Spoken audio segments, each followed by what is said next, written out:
How ancient people made paper before paper mills. Thousands of years ago, Egyptians were already writing on sheets made from a plant growing along the Nile. But how did they make them? Along the Nile River, papyrus plants grew in large numbers. Ancient Egyptians used this plant for many purposes. Its stalk could provide material for ropes, baskets, mats, sandals, and other everyday objects. But one of its most important uses was writing. The papyrus stalk had a tough outer layer and a softer inner part. Workers cut the stalk into sections and removed the outer covering. The soft inner material was then cut into long, thin strips. These strips were placed next to each other to form a layer. Another layer was placed across the first one. The two layers were pressed together. The natural moisture and sticky properties of the plant helped hold the strips together.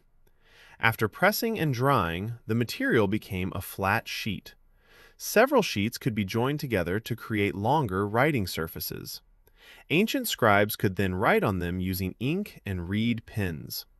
This changed how information could be preserved. Egyptian scribes recorded administrative information, religious writings, letters, accounts, and other important records. Papyrus was lighter and easier to transport than stone. That made it especially useful for written communication. Papyrus was not modern paper. Modern paper is made differently, but both served an important purpose, creating a portable surface for writing. And papyrus was only one of several materials ancient people used. Before and alongside papyrus, people wrote on clay tablets. In Mesopotamia, scribes pressed symbols into wet clay using reed tools. The clay was then dried or fired. These tablets could preserve information for thousands of years. Stone was another option. Important inscriptions could be carved directly into monuments, walls, and pillars. Animal skins were also eventually processed into writing materials in different parts of the ancient world. Each civilization worked with the materials available in its environment. Egypt had papyrus. Mesopotamia had abundant clay. Other regions developed their own writing surfaces. The goal remained the same: to preserve information beyond human memory.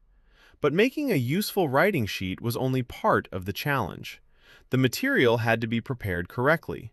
If the strips were too thick, the surface would be rough. If they were poorly arranged, the sheet could separate.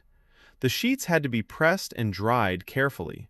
Skilled workers developed techniques through experience. Their methods were passed from one generation to another. And eventually, papyrus production became an important craft in ancient Egypt. But the story doesn't end with Egypt. The idea of creating a writing material from plants would travel far beyond the Nile. And another civilization would develop a completely different method, one that would eventually lead much closer to the paper we know today. The story of true paper developed much later in ancient China. By this time, people were already using materials such as bamboo, silk, and other surfaces for writing. But these materials had problems. Some were heavy, some were expensive, some were difficult to produce in large quantities. A lighter and more practical writing material was needed. Early Chinese papermakers worked with plant fibers and other materials. They collected things such as bark, hemp fibers, old cloth, and discarded plant material.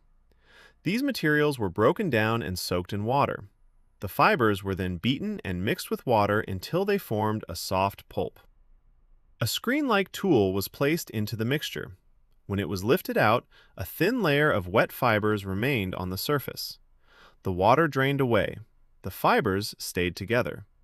The wet sheet was then removed and dried. Once dry, it became a lightweight writing material. This was much closer to what we call paper today. Papermaking required skill. The fibers had to be prepared properly.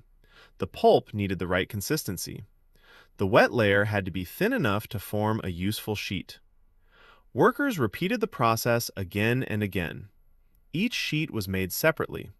There were no huge machines producing thousands of sheets in minutes. There were only workers, simple tools, water, plant fibers, and experience. As paper-making techniques improved, paper became increasingly useful. It could be used for writing. It could also be used for records, artwork, packaging, and other purposes. The technology gradually spread beyond China. Travelers, traders, scholars, and craftsmen carried knowledge from one region to another. Papermaking eventually reached other parts of Asia and later the Middle East and Europe. Each region adapted the technique to its own materials and needs. The journey took centuries. What began as a simple problem had become a major technological change. Ancient people needed somewhere to record information. Egyptians used papyrus. Mesopotamian scribes used clay. Other societies used stone, wood, or animal skins. And Chinese papermakers developed a process using plant fibers and water. None of these people had modern factories. They worked with materials that were available around them. Their tools were simple. Their methods were learned through practice. And their knowledge survived because one generation taught the next. Today, paper seems ordinary. It is found in books, notebooks, packaging, documents, and countless other places. But its history began with ancient people solving a very basic problem. How can human knowledge be preserved on something light and portable? The answer took many forms: papyrus, clay, parchment, and eventually paper. No paper mills, no modern machinery, just ancient materials, skilled hands, and knowledge passed through generations.